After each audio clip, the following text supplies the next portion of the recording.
Boys, and a few girls. This is again mailbag time. The Aliexpress Black Friday happened recently, and I had some stuff that I wanted to buy anyway. So I was buying a little bit more stuff. I was trying to use the Black Friday thing, but to be honest, I don't think I've gotten a lot of discounts. But anyway, it was already time. I was planning to make these purchases, so I thought if I get any discounts, I'm going to get those. And in this video, I'm just quickly going to show you these. It's going to be a real mixed bag of everything. There's going to be some lights, and then there are going to be some stuff that are for my trains. Some is for the big 7.25-inch loco. I have some other stuff which is going to be for gauge 1, and also I have a couple of electronic stuff. So let's quickly go through them, and I think I'm going to do the lights first. It's not going to be an awful lot, so let me put this to the side. And the first thing is I wanted some basic under cabinet lights, these round ones. And I had some very basic models when we moved in about like 10 years ago, and they pretty much just died. You know, they are the type where you have a lot of small LEDs, and they just, you know, they has been just slowly dying, and now hardly any of them work. So I thought I'm just going to buy some new ones. So these are, I think these are rated for 4 watts. I have already measured one of them, and it takes, so these take 12 volts and about like 300 milliamps.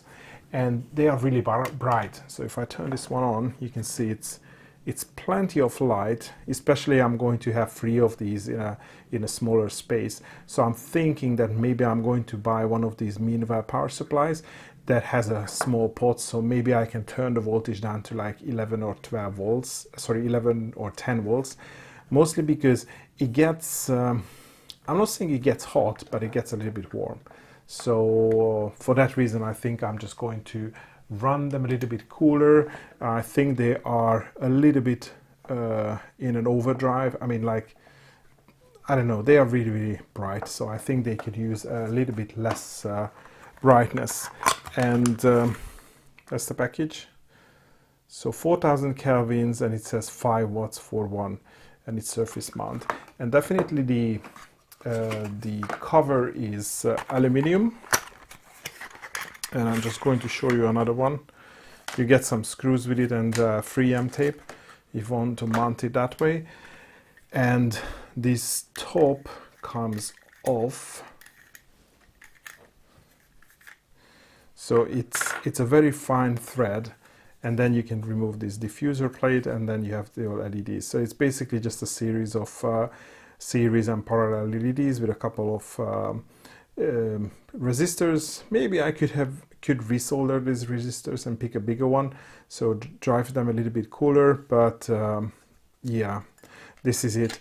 So I'm not sure if I would recommend this, mostly because I think it's yeah, they are a little bit too warm, so probably the lifespan is not going to be great. So if you are trying to buy anything like these and you don't need the absolute maximum brightness, probably you can get a power supply which is not 12 volts but a little bit smaller, and it's just going to increase the life. And the other thing is it has this really fine thread, and it's difficult to thread it on, and if you are not threading it, then it's going to skip or it's going to thread on unevenly. And these are really small stuff, so it's really hard to grab and then unscrew and screw it on. So one of them got stuck, and I had to put it into the vise and then, you know, like hammer it against that to get it loosen it up. So, but anyway, it worked at the end. So I think I'm going to use these, and if they die in a couple of years, I guess I'm just going to buy some new ones. So these are these LED cabinet lights. So the next is going to be some more LEDs. So originally I had these E27 screw mount LEDs. So it's a filament LED bulb. Why is it not working? Oh yeah, and it's 2 watts. And I had these in the hallway, and it was giving a very low amount of light, and I really liked it. But then one of them died. so I only have this one, and I wasn't able to find any suitable replacement. And I'm also finding a little bit difficult to find anything which is a filament and 2 watts. So the closest one I was able to get is, I think I can get like 3 watts. But anyway, this is 4 watts, and it has a different style of filament. And the glass is also coated to like some sort of darker color, but I quite like it. It gives a really even light in this interesting filament arrangement. Although I would have liked to have the same design in lower wattage. So this is one of the bulbs that I got, and the other one I got is fairly similar, but it's cylindrical. So this one says, this one actually says it's 3 watts. So maybe I'm going to use these. So sort of the same design. This one being, it has like a black, I'm not sure what to say. So tint on the glass, and this was has a yellower tint. So this is probably going to be a warmer light. It doesn't say the yeah, it's definitely probably warmer than the previous one, but I think it's quite nice. I like it. So I'm going to use either of these in the hallway.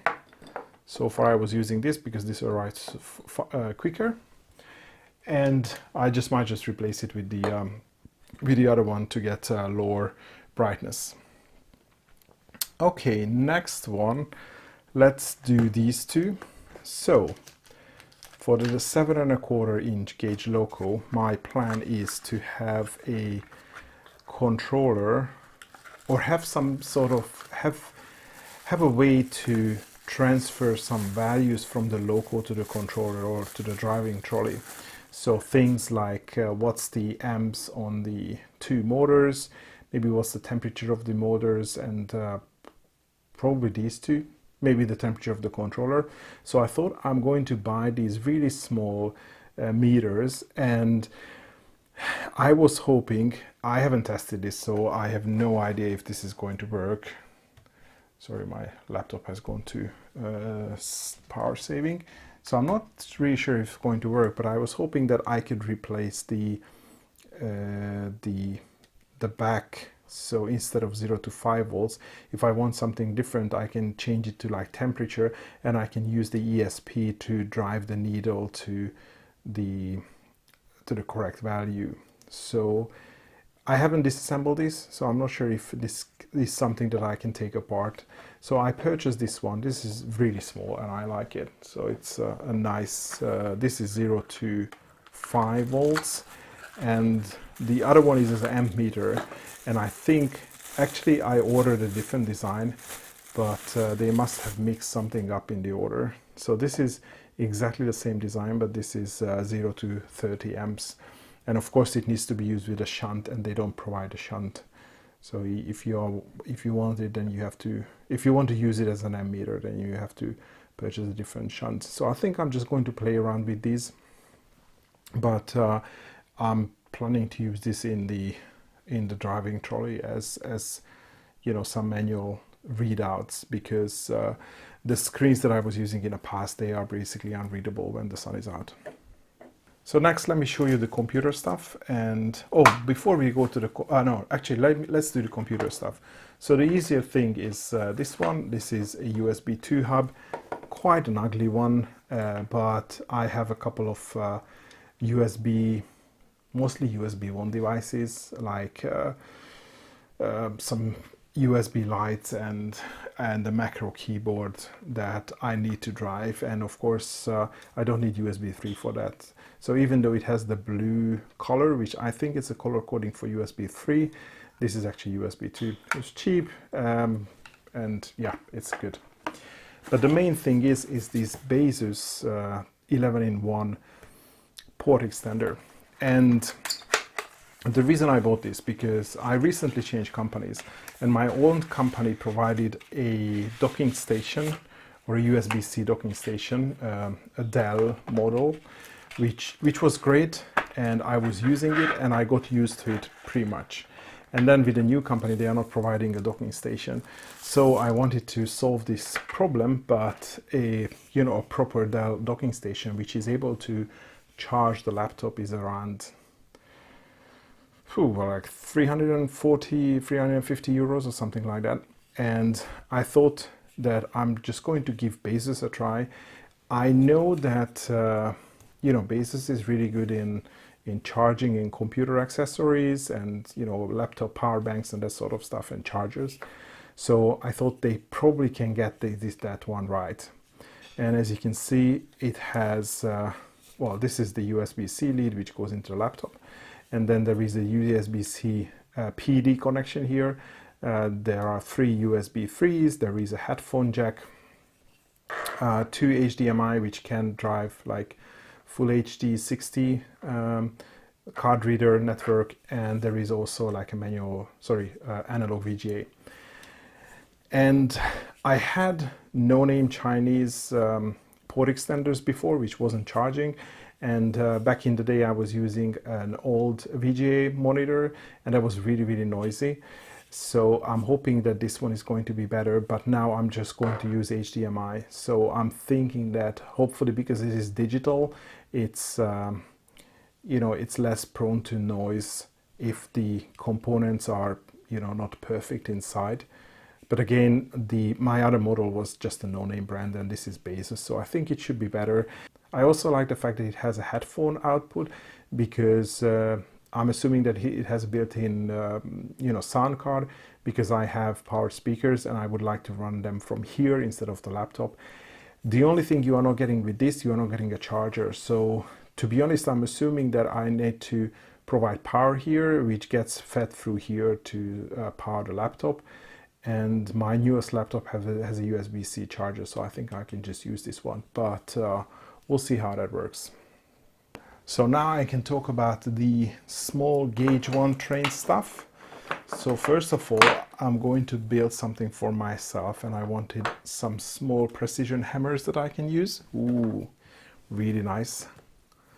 So I want to make some wheels and drivetrain, and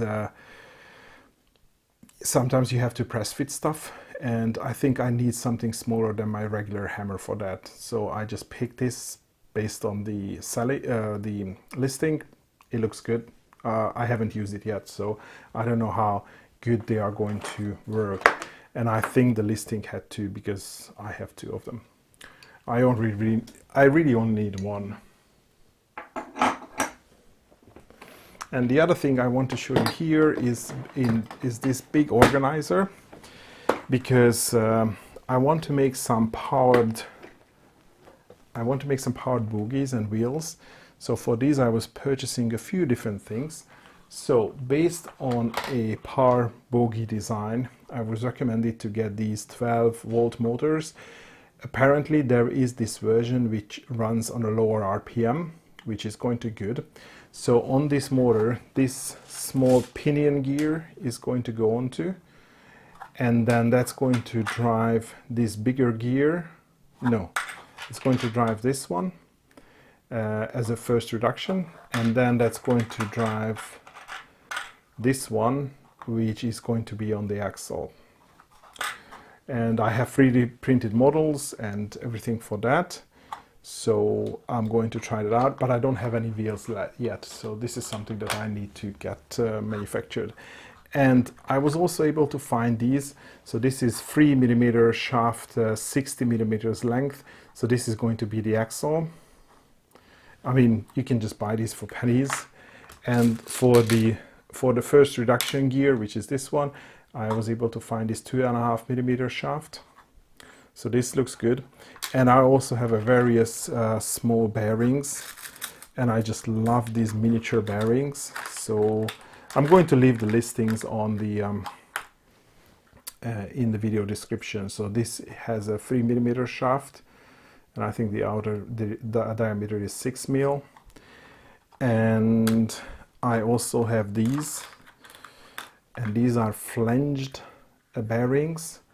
So if you have like an outer frame, you can just put this in, and that's going to keep the flange is going to keep the bearing from falling out, so this is nice. But I was able to get the same thing for 2.5 mil. So I have these 2.5 mil flange bearings. To be honest, this is too small. I don't think I'm going to use these. And I also have regular bearings for 2.5 mil. No, okay, sorry, this is 3 mil. I think it's 3, but it's just smaller. But again, this is ideal to make really good either wheel sets or drivetrain, and it has pretty much like zero friction. And these are sealed bearings, so you can't see the balls. So really nice. It looks, I mean, for me it feels like really good quality.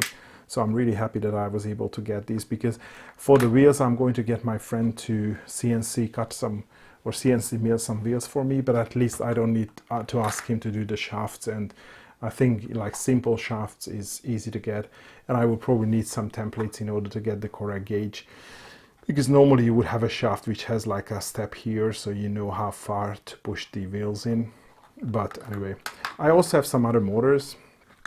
I was planning to get planning to use these to also get powered axles. So these motors are still small enough to fit in between axles. So I was thinking that maybe I can use this to drive the wheels with a single reduction, but I think it's just going to be too fast. So, and with these smaller motors with double reduction, I think I can get some really nice speeds, like slow speeds. So that's the plan. Obviously, it's going to take a lot of time to get these done, because yeah, I need to wait for my friend to do all the wheels for me. But I think that will be all for today. Thanks for watching, and hopefully see you next video.